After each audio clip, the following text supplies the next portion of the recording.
Welcome back to another Those Twisted Pines reading, dear researchers.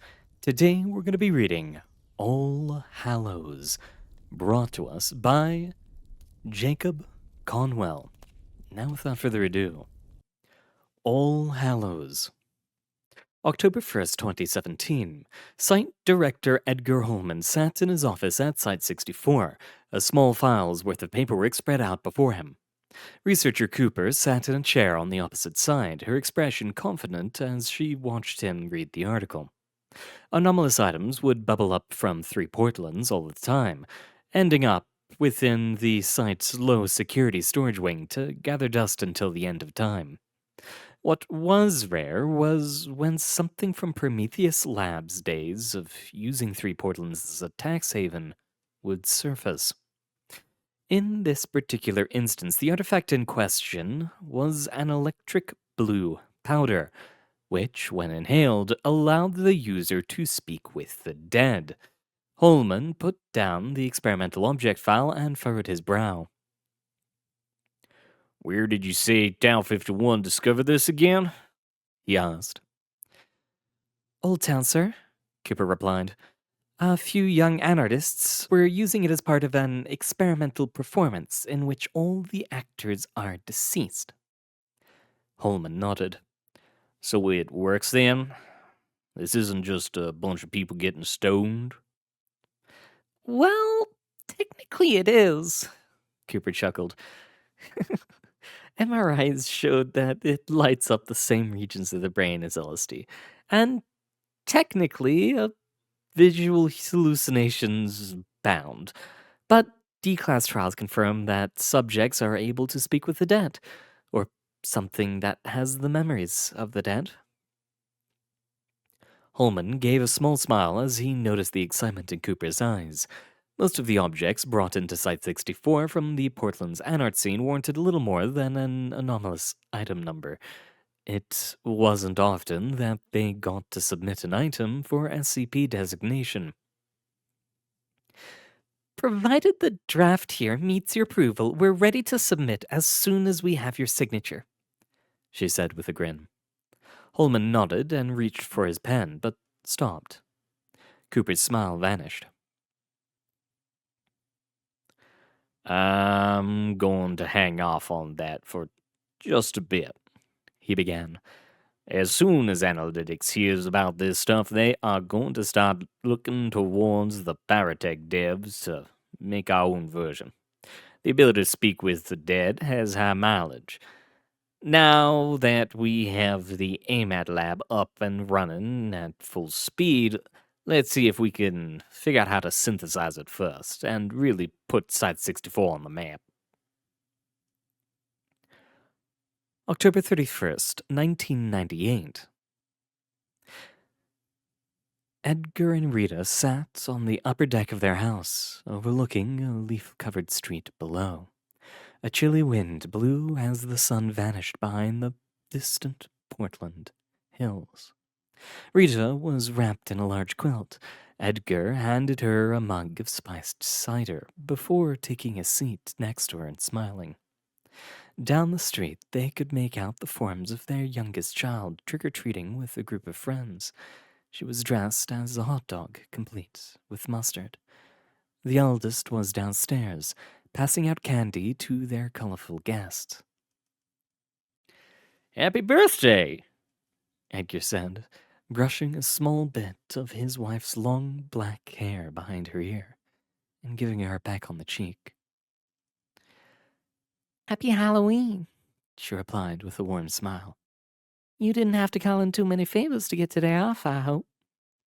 "Not at all," Edgar instantly replied with a chuckle.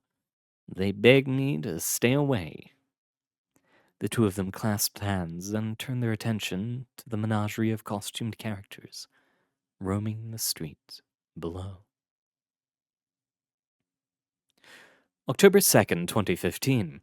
Researcher Conwell blinked a few times as he absorbed Director Holman's words. "A month?" he stuttered. "You want this done in a month?" "Can you do it?" Holman asked. Conwell looked over the paperwork and nervously ran a hand through his messy hair. Eventually, he shrugged. I mean, maybe? He replied. You're not giving us a lot to go on here. You don't have any of the original PL documentation, and if this powder underwent any form of anomalous processing, I don't have access to. We're sunk. My team is good, but we're not alchemists. Holman gave a sly smile. I'm not here to know. Conwell frowned. I'm going to have to put at least 3 other synthesis projects on the back burner for this. You know that, right? He asked. I'm going to redirect those angry researchers to you. You do what you got to do, Holman shrugged. All right, then. Conwell sighed. Grand. Keep me in the loop, Holman said with a sheepish grin. He then gave a wave as he exited the office. Conwell sank deeper into his chair as he looked over his paperwork and the samples on the desk in front of him, then flipped on some music.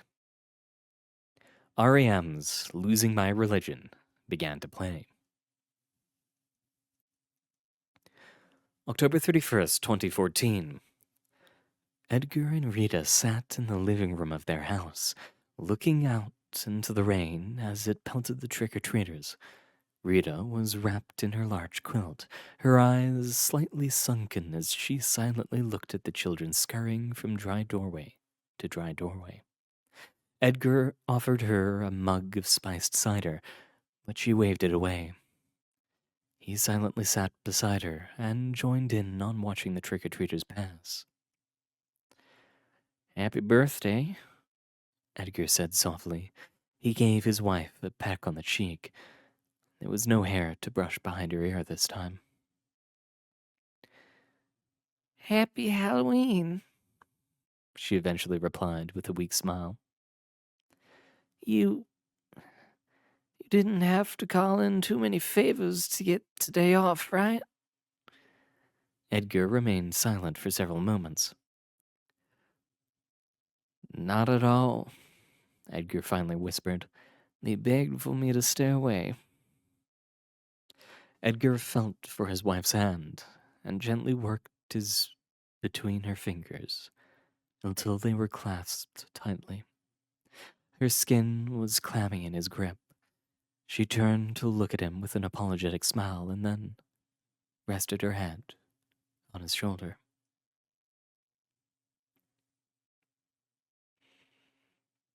October 8th, 2017. Hello, you've reached Karen and Ted Holman. We're not available to come to the phone right now, so go ahead and leave us a name and number, and we'll get back to you as soon as possible. Hey, Ted?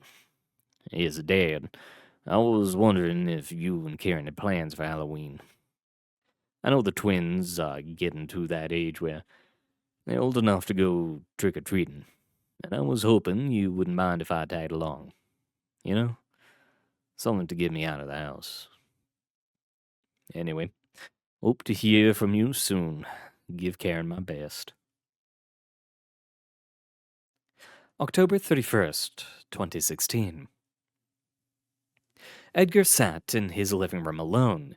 He was at Site 64 when the hospice worker called him earlier that month.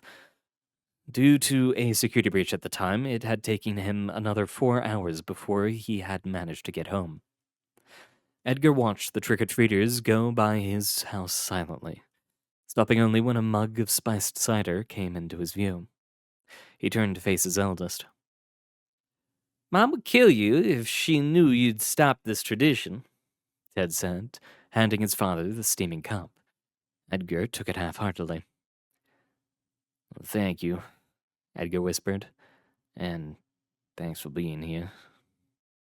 Ted put a hand on his father's shoulder. Of course. Any word from your sister? Ted shook his head.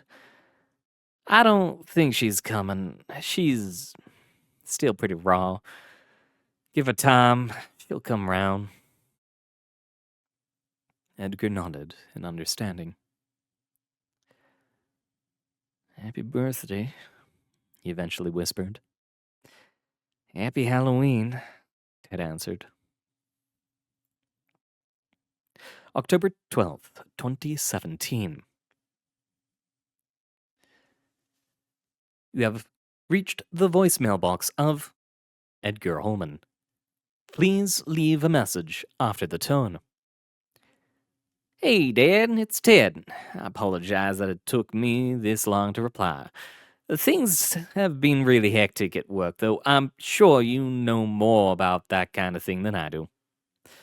I'm sorry to say, Karen and I were going to a Halloween party at one of her friend's places that night. Karen's folks agreed to watch Arthur and Laura. Listen, give me a call back when you get this. We'll set up lunch, catch up. I know this time of year is a little hard. Talk to you soon. November 15th, 2016.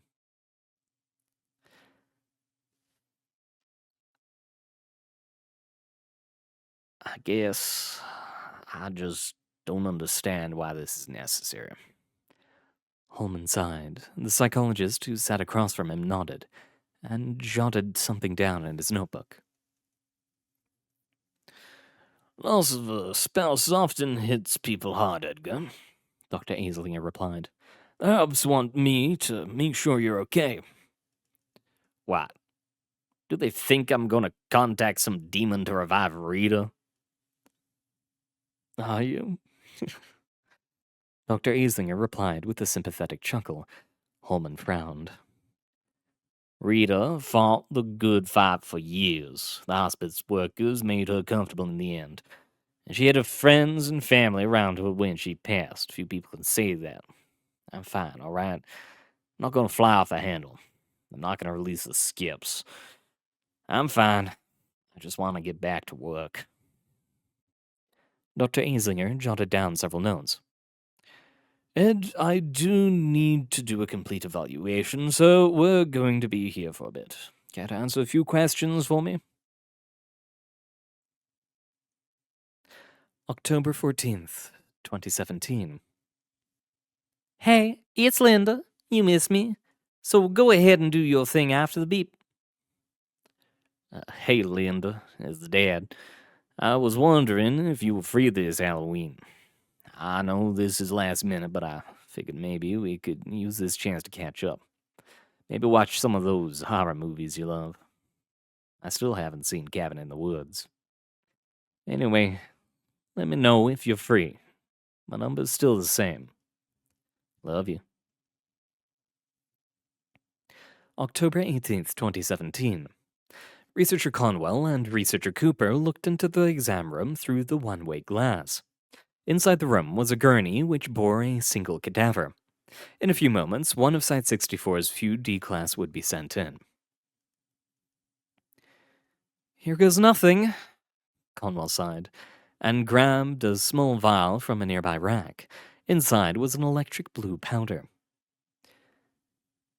Think this will work? Cooper asked, eyeing the vial curiously. Conwell gave an exasperated shrug. I have literally no idea, he replied. Chemically, what we cooked up is identical to the PL stuff, but we don't know if they did additional hocus pocus to it until we run the tests. At that point, until we get the original PL documentation, we're screwed. Ah, Cooper frowned. Fingers crossed, then. Fingers crossed. Conwell handed the vial to one of Cooper's assistants and watched at the observation window as it was given to the waiting D-Class. D-1260, Cooper spoke into the microphone after the D-Class inhaled the powder. In a few moments, you may experience visual and auditory hallucinations. October 22nd, 2017. Director Holman idly scanned reports on his computer when his secretary buzzed in Agent Sasha Merlo. With a heavy sigh, the director's tired expression quickly faded into one of professional indifference. He adjusted himself in his seat, fixed his posture, and waited for the door to open. Sure enough, a few moments later, the agent slid into the room. Merlot, Holman addressed her, already knowing the answer to the question he was going to ask. To what do I owe the pleasure? Got plans for Halloween, Ed? Merlot asked with chuckle. Holman raised an eyebrow in confusion. What? Myself and several other members of the site staff are going to be at the Secret Crest pub on the 31st. An official Halloween party of sorts. You are more than welcome to come. We figured you'd like some company. Holman looked down at his desk and then shuffled a few papers in silence before he replied. Thank you for the offer, Sasha. I really do. But I already had plans. I'll be fine. Trust me.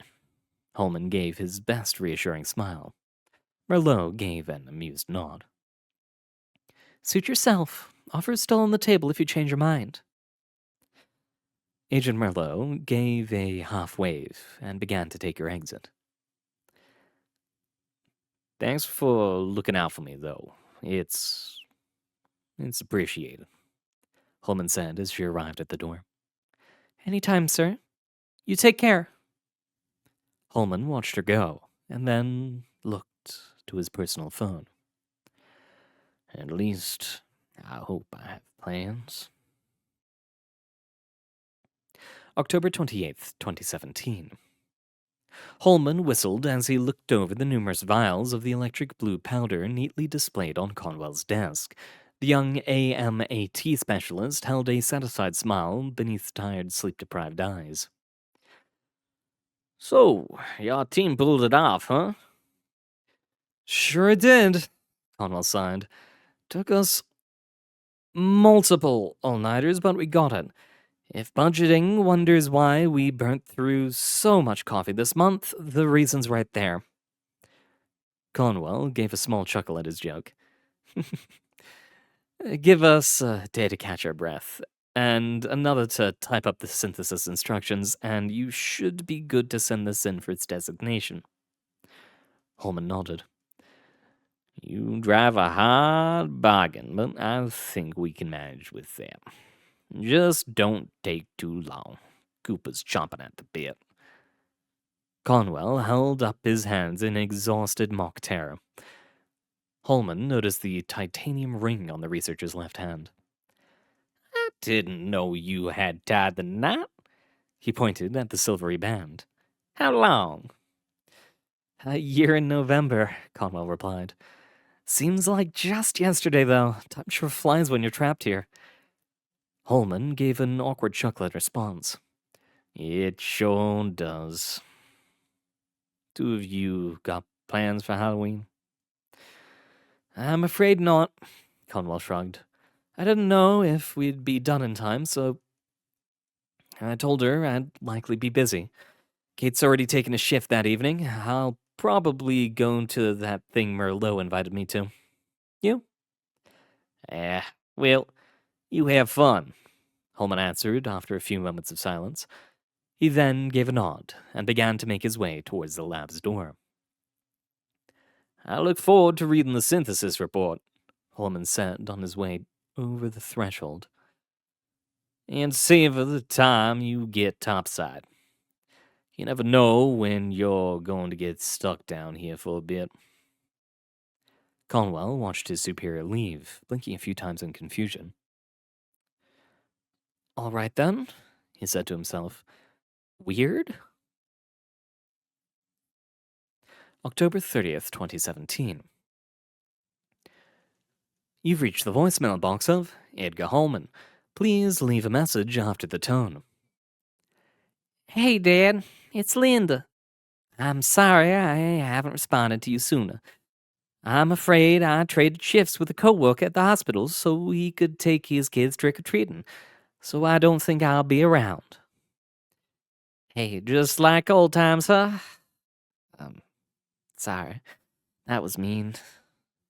Teddy already told me about you two getting together on the 4th. I'll see if I can join you guys then. Take care, Dad.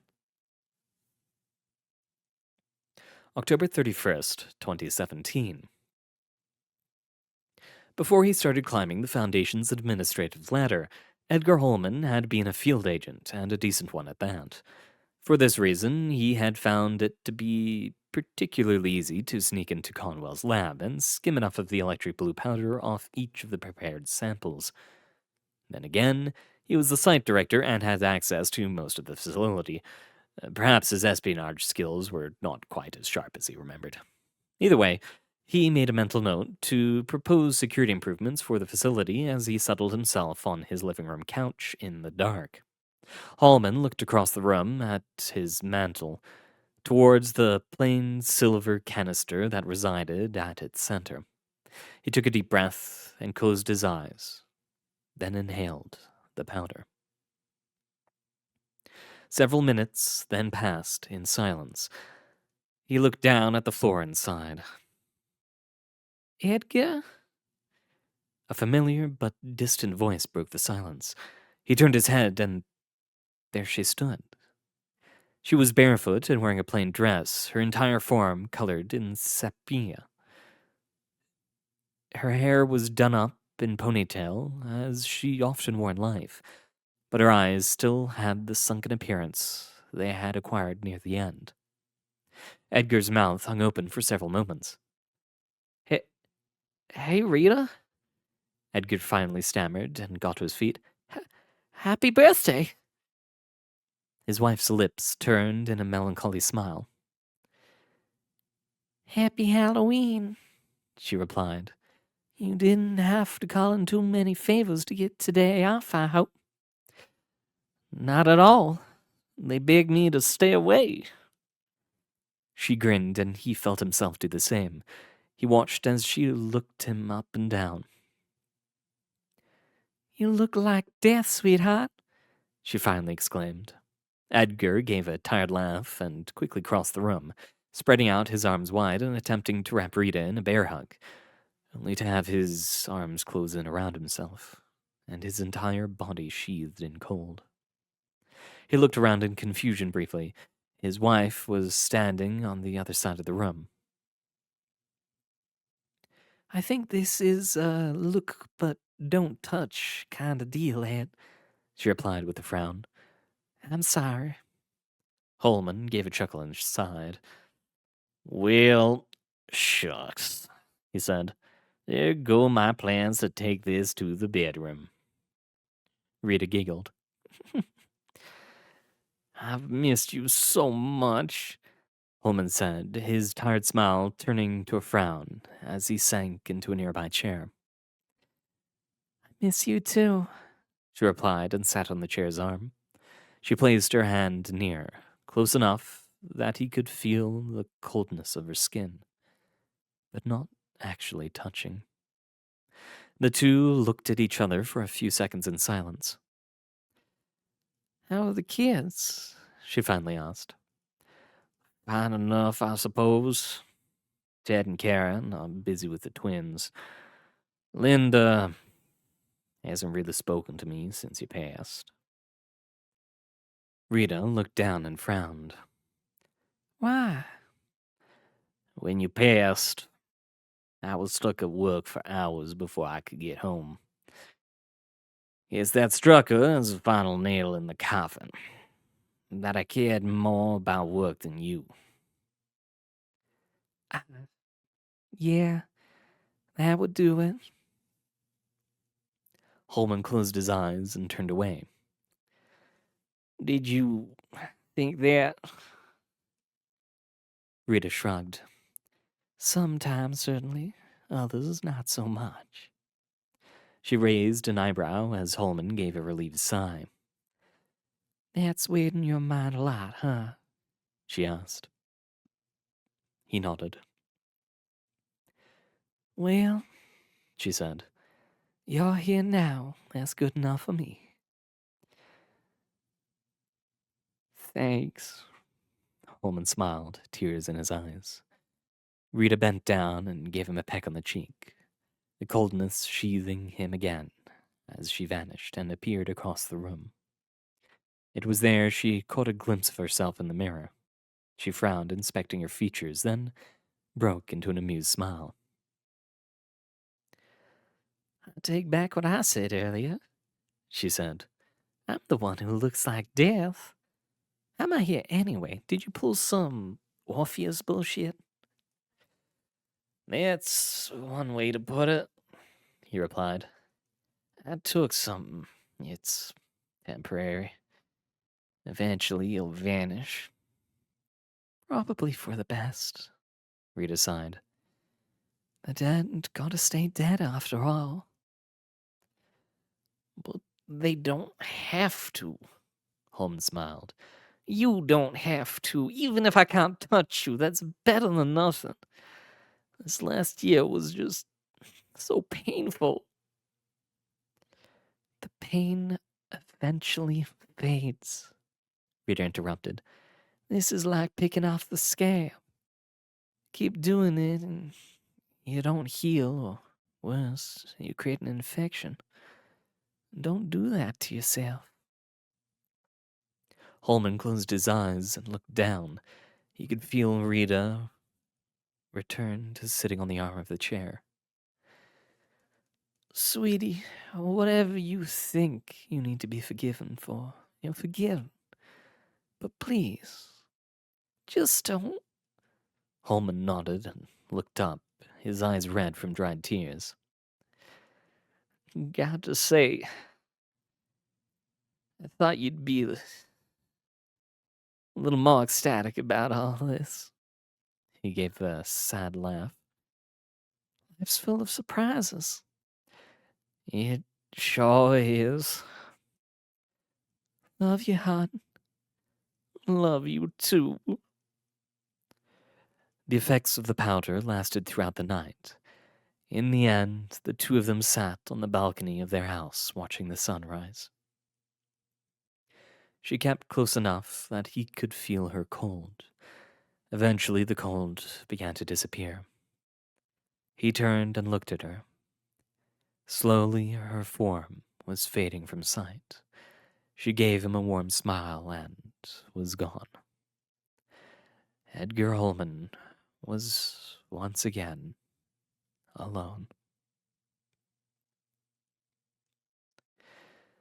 November 1st, 2017. Director Holman sat in Agent Merlot's office, wrapping up a meeting regarding MTF Gamma 13's most recent exploits. While he maintained a smile and eye contact, his head was pounding with a headache so fierce it put the worst hangover to shame. Once this meeting concluded, his plan was to sit in his office, ideally undisturbed, for the rest of the day. He gave a subtle sigh of relief when Merlot handed him the file containing all the recent reports, and began to make his way to the exit. Oh, by the way, Merlot called after him as he made it to the door. Conwell came by this morning, showed me a little bit of security footage from his lab yesterday. I think you might want to see it. Holman froze. Merlot maintained an amused smile as she pulled out a little camera from within her desk and set it to play. The image of Holman taking the powder from Conwell's lab danced across the screen. He hid a personal camera in there, Holman commented with a sigh. He sure did, Merlot chuckled. Apparently, one of the other researchers in the AMAT team lost someone recently. Conwell was afraid they might take some of the seance dust. Didn't expect to find you with your hand in the cookie jar. So, what happens now? Merlot shrugged. That's honestly up to you, Ed. I'm the only one Conwell has told, so far. It's funny, he's unsure as to whether this is an ethics test, or if you might have him off to cover your tracks. What are you going to do, Sasha? He interrupted. Merlot frowned. Are you going to try to pull this shit again? If you get the chance? Holman shook his head. Rita made me promise not to. Not that I could get more if I was so inclined. Did you get the answers you were looking for? Some of them, yes, Holman replied after a pause. Though, to be honest, I'm not really sure what questions I wanted answered. So it was worth it then? I'd like to think so. Fair enough, said Merlot, chuckling. Well, there go your chances of hitting level 5 clearance. I have a hard enough time keeping myself sane managing one backwater site, Holman replied with a tired grin. I don't want to have to deal with all the others. Merlot nodded in approval. She then quietly deleted the video file from Conwell's camera and made a gesture of zipping her lip. I'll talk to Conwell. We'll get him on the same page, she grinned. So, that's that then? Holman asked. That's that. Holman began to head towards the exit. Do you meet up for Halloween at Secret Crest every year? He asked, pausing at the threshold. Sure do. Count me in for 2018, he said with a smile and stepped out into the hall. Well, sometimes we lose those we love. And even if we could bring them back from nothing, we don't know if it's really them. And more often than not, it isn't worth it. I'm just happy that Holman got some sort of answer from his whole ordeal. For now, though, thank you very much for coming, dear researchers. It has been an honor reading for you. Good luck out there, and I hope to see you all next time. Bye.